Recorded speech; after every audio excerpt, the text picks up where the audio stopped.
Hey, good afternoon, everyone. We are coming to you from Clearwater, Florida, from the house of none other than Ronnie Dunstan. Ronnie sitting to the right of me. Say hi, Hi, how Ronnie. you doing? Ronnie, of course, anybody watching this, you probably know that Ronnie's pretty much a legend in the Northeast racing scene. He's won in pretty much every kind of car, sprint cars, modifieds, midgets. What else, Ron? Legend Legend Series. Series. You Yeah. ran, you owned the Legend Series for a long time. Oh yeah. Pretty much owned it. Midgets. Midgets, three-quarter Yeah. midgets, indoor, outdoor. No, regular. I never ran in 3/4 I thought midget. you ran indoor. No, I did 3, 4 times already. To me, that couldn't handle that. No, didn't like the indoor stuff. No. No. Okay. When did you start? What was your first ride? I knew you drag raced when you were young, but is that where you started off I at? built my first race car in 1964, basically, and that's when I started racing at a Darney Park Speedway.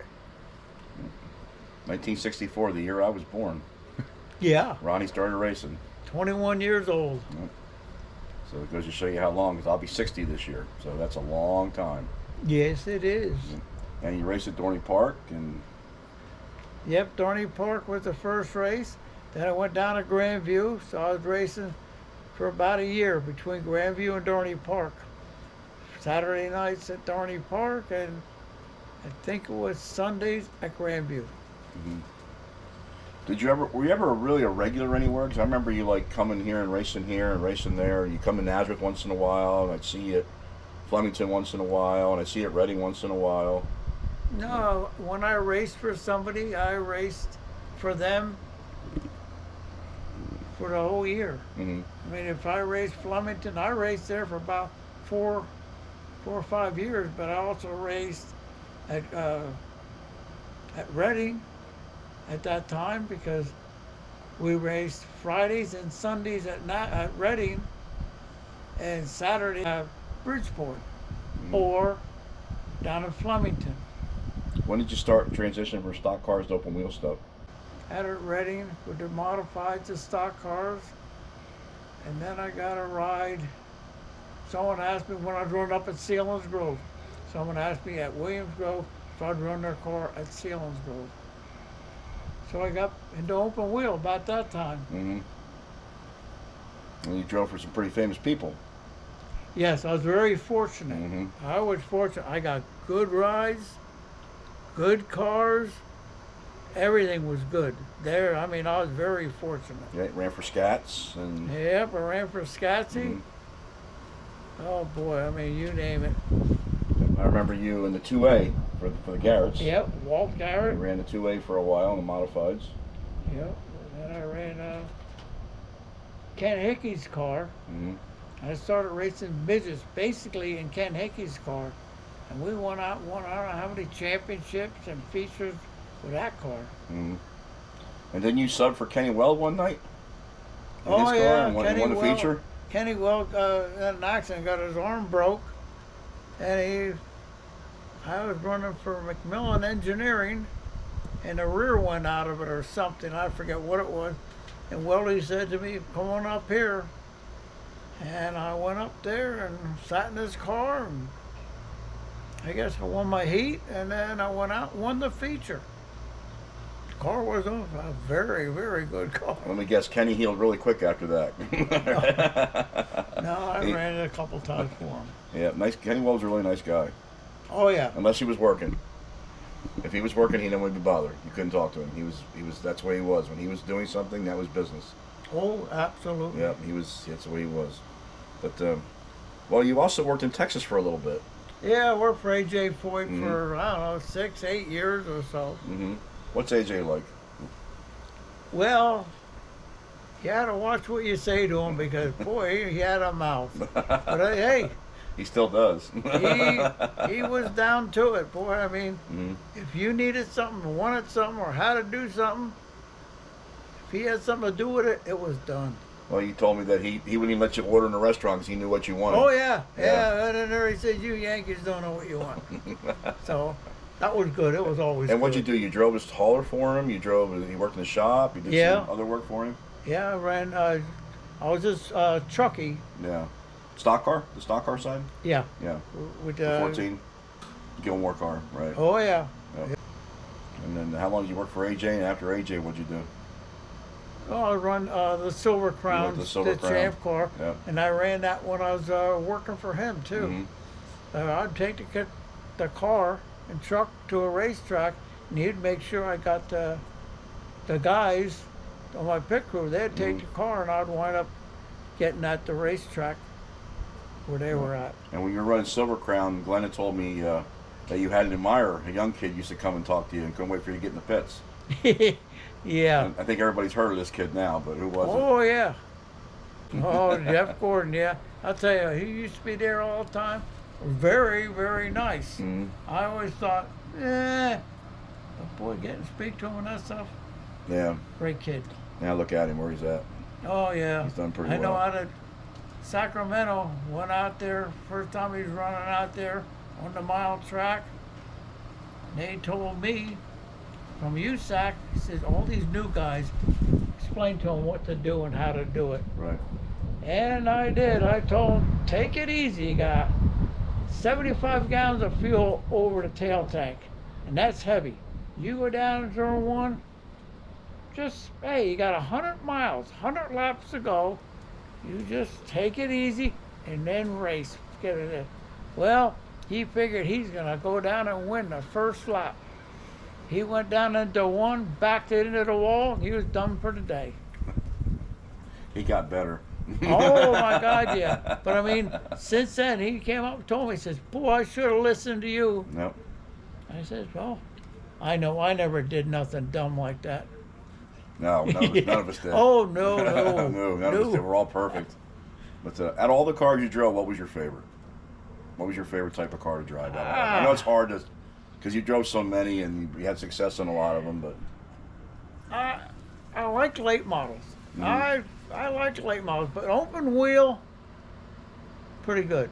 The bigger the track, the more I liked it. You like the bigger miles? wood. Yeah. I love the mile tracks. It's like driving a big Greyhound bus around those big Oh, mile yeah, tracks. just stand on it and go.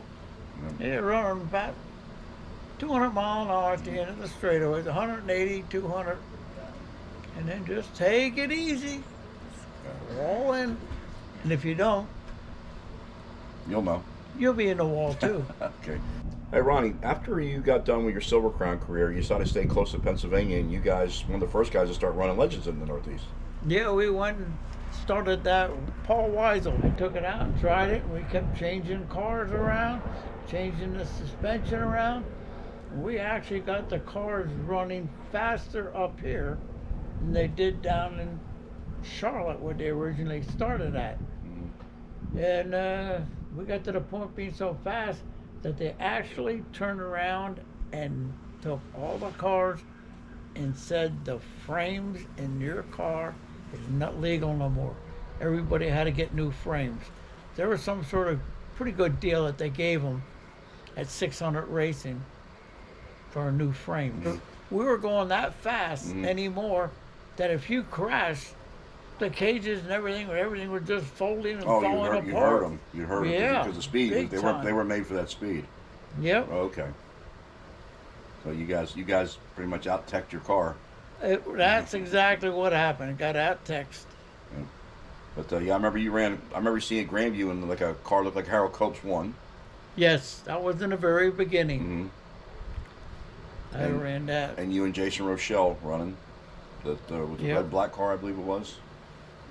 Yeah. Yep. Well, Jason was running for one guy, and I ran for Weisel back then. Then we got to another deal, back and forth. Finally, Jason got a ride with Ralph, and he went down to Charlotte to run down there, and he asked me, basically, just a little bit that I was running, to come along down to Charlotte. So I went down to Charlotte, set the car up for Jason, and he went out and he was running super good. And then they told me, well, put your suit on in the spare car that we took down, run that. So I turned around and said, okay.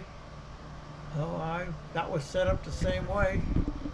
I went out in the heat, won the heat, went out and won the feature. And then I ran for him quite a while after that. So you can go around telling me you want to race at Charlotte. Oh yeah, won a couple. You won at Charlotte. Yeah. You and Earnhardt and Mark Martin and Gordon and the rest of those Yeah, guys. yeah. Okay, and how long did you do that for? You run the Legends. I know you got a couple championship plaques and trophies in there. Oh yeah. We got, I think, 7 or 8 championships Mm-hmm. with that car. It was good. Yeah. Ralph, he did it right. Mm-hmm. I mean, we kept getting nailed for cheating. Ripped the car apart. They can't find nothing. We went out to the Midwest to run the big, at the end of the year, championship. We went out there and won. After the races, they literally pulled my car apart. Pulled the axles out, the rear end out, the doors off, the motor out. They did everything because they said I was illegal. And I had to tell them, they said I had an illegal rev limiter or something. They call it something else. And then finally the big Mahoff down there turned around and says, Ronnie, do you want to tell them where your device is? I told him, okay. Pointed to my head, then my foot. Then my head, then my foot. Everybody got so mad and peeved, they all walked away. There we are with a car all ripped apart. Yeah, they don't put it back together for you when they tear it apart. That's You up to got you. that right. That's up to you. And then after all this, unfortunately your health kind of let you down. Yeah, I wound up having a stroke in 2007, I think it was. Mm. And that was from medication that I was on, Avandia. Mm. And that should be in too, because our government didn't do nothing about that when 21 other countries had it banned. Yep. Why didn't we? Because you were still racing. other You than were that- still racing then. I was Yeah. up to that point, You were yeah. still racing. Yep. Then what happened? I didn't race after my stroke, Mm-hmm. but I went with Ralph and worked on their cars. Yep. And, So you still were involved a little bit. yep. And they set the cars always the same, and Mm-hmm. cars all work good. Well, I'll tell you what. You haven't been actively involved in a long time, but for somebody who's not, you know exactly what's going on everywhere. In every series, you know what's happening, who's hot, what's hot. You still know what's going on. A little bit. Yeah, you're pretty well versed in the racing today. Who's good and what they're doing, and so you still got that. The wheels are turning. Oh constantly. yeah, they're clicking. Yep. They're clicking a lot better in my hands and my legs. But other than that, There was one last ride at Linda Speedway. Okay. The Ronnie Dunstan tribute night. We got the one car out there and pushed them off. Yeah. yep, Took a couple of laps, came in. That was it. Went out on your own terms. yep. That's- That was it. That's what everybody wants to do. Go out on my terms. Myself and Michael Batts put that deal together, and it was incredibly emotional. There was a lot of people in Victory Lane that night, and Tons of people came Who there. won the race? don't care. Don't care. Don't remember. I think don't- Jason did. I don't have any idea. Yeah. It was those 2 laps he took, and That's that all that was mattered. it. That was it. You could have went home. Yep. That's good. Yep, Yep. that was a good deal. That was a good deal. Good. I guess they do it pretty often now. Well, Yeah. Ron, thanks a lot for everything, for feeding me and giving me a place to sleep, and Here you let go. me sit in the sun a little bit before I head on back and shovel snow on Tuesday. Well, you like that snow? I know. I really miss it. I can't say I care for it. You can ask anybody who knows me. I'm miserable until about middle of March. 'Cause I'm not a winter person, never have been. So, anyway, well, thanks a lot for watching. Once again, we're here in beautiful Clearwater, Florida, at Ronnie Dunstan's house, getting some classic stories, some great information that needs to be saved. So if you like this broadcast, there's a like button right here, and if you really like us, give us a subscribe button. And once again, Rich Reinhardt, Lawyer Entertainment. Take a friend to the races.